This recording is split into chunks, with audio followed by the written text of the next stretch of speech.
Здраво, ова е 167-то издание на Видеологија со Златко Ѓелески, дигитален краток осврт за актуелни филмски остварувања, односно спонтана критичка анализа која е збир на први впечатоци илустрирани со подвижни слики. На денешниот репертоар е The Mole Agent на Маите Алберди, во кој станува збор за приватен детектив Ромуло Аиткен од Чиле, кој најмува пензионер да биде негов доушник, да пристигне и се инфилтрира во старечки дом Сан Франциско во Сантиаго, кај што ќерката на една од жените кои живеат таму се сомнева во негрижата од страна на вработените, затоа што забележуваат повреди на возрастните жени и постојано крадење на облека и накид. Детективот пушта оглас во весник затоа што предвидениот шпион го има шинато својот колк. Во огласот бара возрастна личност од 80 до 90 години која умее да раководи со модерна технологија, да заработи некој чилеански песос плюс на мизерните пензии. Се појавуваат 50 заинтересирани потенцијални доушници со кои спроведуваат интервјуа и се одлучуваат Серхио Чами да го ангажираат. Тој е неодамнешен вдовец, кој покрај финансискиот бенефит на работната задача, се пријавил за да се дистанцира и сепарира од неговите тегобни мисли, да најде соодветен ескапизам од неговите немили помисли. Тој е доста подвижен, има активен социјален живот, бил поранешен продавач во компанија, кој треба да го пренасочи неговиот активен живот и го закотви во старечкиот дом. Веднаш се воочува дека не е за таму, затоа што е во подобра психофизичка состојба од резидентите, па верувам дека и кај него имало првична одбивност за извршување на задолженијата зададени во старечкиот дом, но со текот на снимањето се зближува со другите станари и образува доживотни пријателства.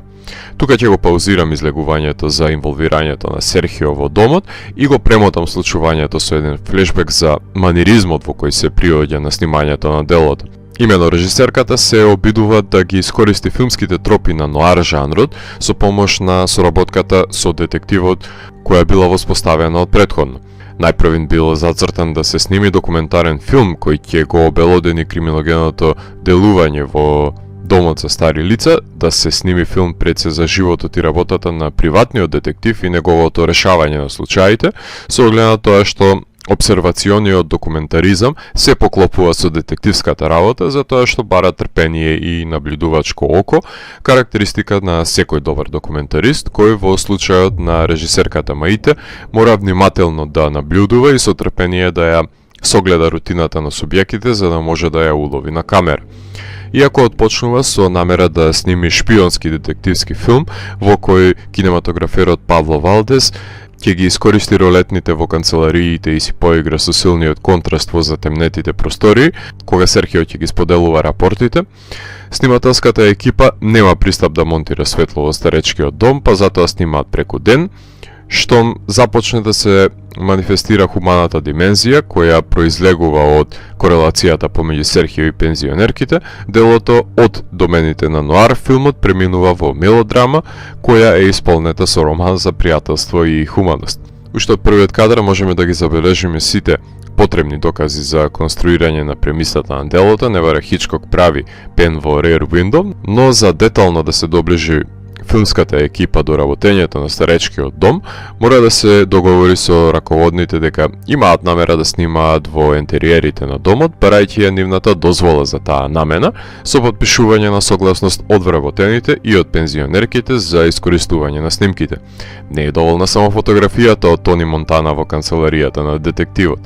Сето тоа убаво звучи, само што за да се задржи интегритетот на документарниот филм, не смее да има сугестии и манипулирање на реалноста која се кадрира, па затоа екипата одлучила да ги прелаже надлежните дека ќе снимаат документарен филм за пензионерите во домот и работењето на домот, што ако се земе предвид значајната филмографија на режисерката, која е позната од Чиле дека снима филмови со субјекти од трето доба, многу лесно го добила одобрението, барајќи дури и согласност да ги прикаже и добрите и немилите настани на кои ќе посведочат, но не ги обзнануваат дека тие всушност имаат пуштено нивен доушник со кој имаат за цел да ја обелоденат наводната корупција на домот. Од самата сцена во која жените коментираат дека ги снимаат со микрофони и камери, можеме да заклучиме како всушност се однесуваат пензионерките, кои се свесни за постоењето на камерата и за нејзиното узурпирање на рутината, што најпрви на јасна индикација дека се уловува убедителен реален миг, кој ме насмевна со својата питоресност, но со оваа индикација уметничкото дело добива на легитимитет. Зад камерите имаме и поглед кога Серхио е опремен со камери кои се кријат во очилата и пенкалото, не баре овој Джеймс Бонд во години е спремен за својата тајна мисија, тестирајќи ги врз екипата која го снима филмот. Всушност, снимателите мораат да ја заземат позицијата на Fly on the Wall документаристиката, со оглед на тоа што доаѓаат 3 недели пред пристигнувањето на Серхио во домот и глумат лудило дека не се познаваат, за да не стане сомничаво нивното снимање. Одбиваат да комуницираат со него и му даваат инструкции за да се задржи легитимитетот на документирањето на реалноста и не настане дискрепанца во споделените намери на филмската екипа, така што има глумење од Серхио, а тоа е дека се преправа дека не ни знаел дека ќе го снимаат. Впрочем, шармантниот Серхио, тајниот агент 007 во години, отворен е за нови искуства, што е многу важен нарав за восприемање на животот, но и благодет за документаристите. Субјектот е емпатичен и добротен, внимателен слушател, прекрасен екземплар и одраз на хуманоста и човечноста, предизвикувајќи ги другите станари да се отворат при неговиот позитивен, галантен, господински нарав. Сите го засакуваат, некои дури и развиваат љубовни тенденции кон него, за на крајот да стане најдобар пријател со жените со Алцхајмерова болест, со кој на почетокот не сакал да се поистоветува. Срцепарателната сцена во која на една од нив и соопштува дека слободно може да ги излее емоциите пред него, да не ги воздржува созите, е најелоквентен пример за хуманата димензија до која допира ова дело. Серхио, иако не може да им биде од помош на пациентките со склероза, тој сочувствува со нивната болка до тој степен што прави сопствена истрага и бара фотографии од децата на една од нив за да ја потсети на нив.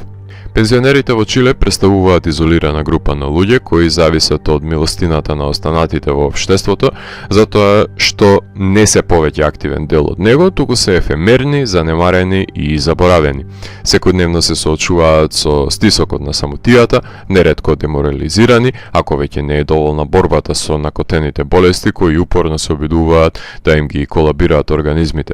Кај нив изолацијата дојде пред ковид пандемијата и за нив представува само уште еден начин за забрзано жнеење на пријателите од страна на смртта. Со оглед на неможноста да се снима конзистентно со саканата опрема и осветлување, принудени се да користат 18 мм леќа која има широк распон и ја извитоперува сликата, но низ таа призма се доловува една нова перспектива низ очите на Серхио. Впрочем, случајот за кој е најмен детективот е вистински и филмската екипа мора да внимава да не го попречи реализирањето на ангажманот, истовремено мора да остане со кришни намери за зачувување на интегритетот на делото, оневозможени се камерите да ги остават постојано да снимаат, но штом го спознаат одвивањето на рутината во старечкиот дом,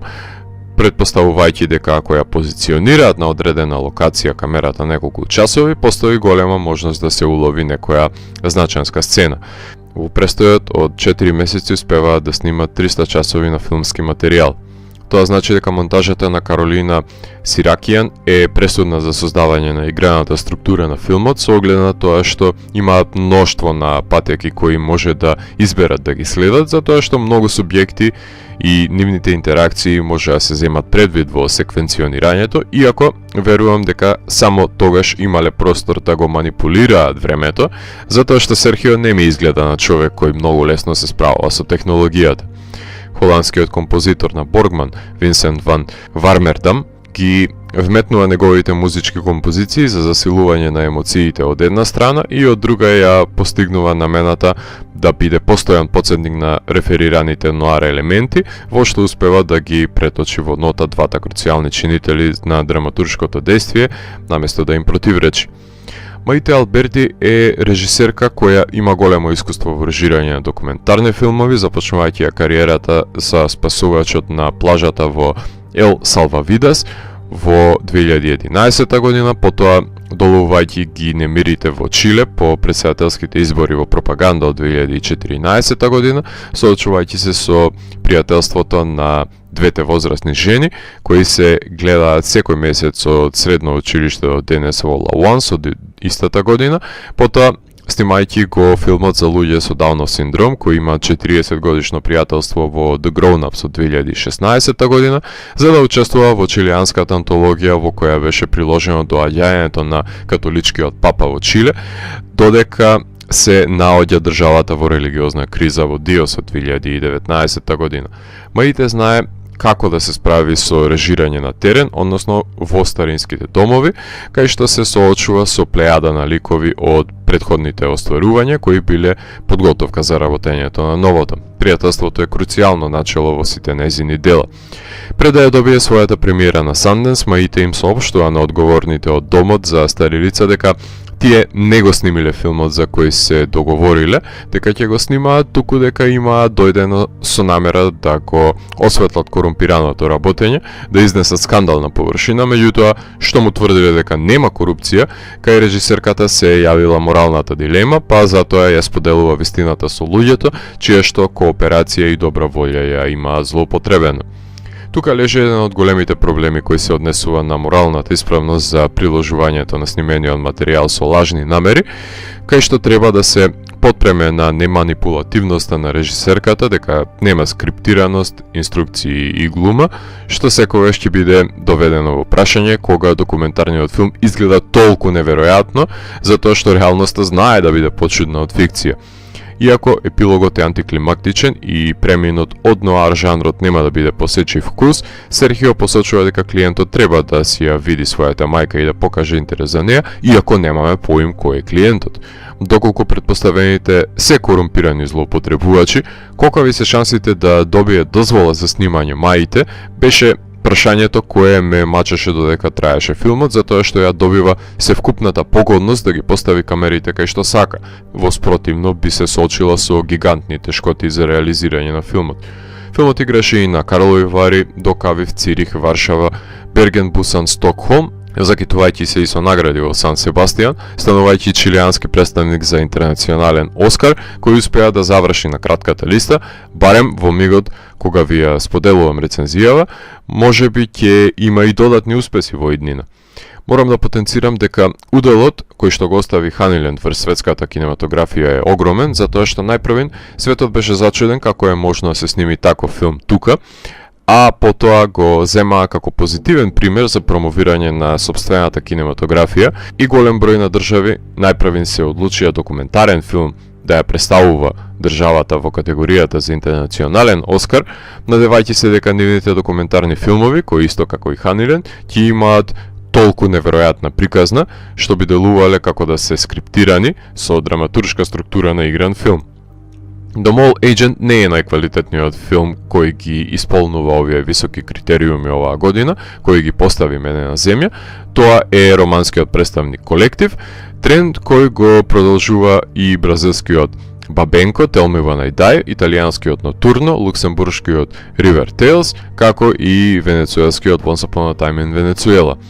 На филмските фестивали називот Ханилендовски често се употребуваше за филмовите Гунда и The Truffle Hunters, меѓутоа во мрзеливите компарации сите го занемаруваат фактот дека Медена земја имаше прекрасна фотографија, која ниту еден од наведените филмови не ја поседува, но секој од нив смета дека ги заслужил 5 минути под рефлекторите. Старците се најголемата жртва на COVID пандемијата, но можеме од филмот да заклучиме дека во старечкиот дом може да бидат задоволени физичките потреби, да им се помогне да се движат, да се прехранат и наспијат, но љубовта им е потребна за победување на самотијата, а таа доаѓа од членовите на семејството. Документарниот филм го краси не само необичната премиса, туку и неочекуваното доаѓање до прагот на човечноста, кај што се занемарува првичната намера и подобро се погледнува кого општеството го има заборавено во овие декорирани зандани, кои треба да бидат нивен дом. Да се надеваме дека нема да биде занемарено прокламирањето на поучноста на оваа творба, да внесе емпатија во апатичната денешница. Ако морам да го евалуирам, тогаш The Mole Agent од мене има 4 од 5. Доколку ви се допадна 167-то издание на дигиталната архива Видеологија, лајкувајте го видеото, споделете го и следете го каналот. Посегнете и поснатите рецензии на виртуелната полица. И благодарам за вниманието. Поздрав!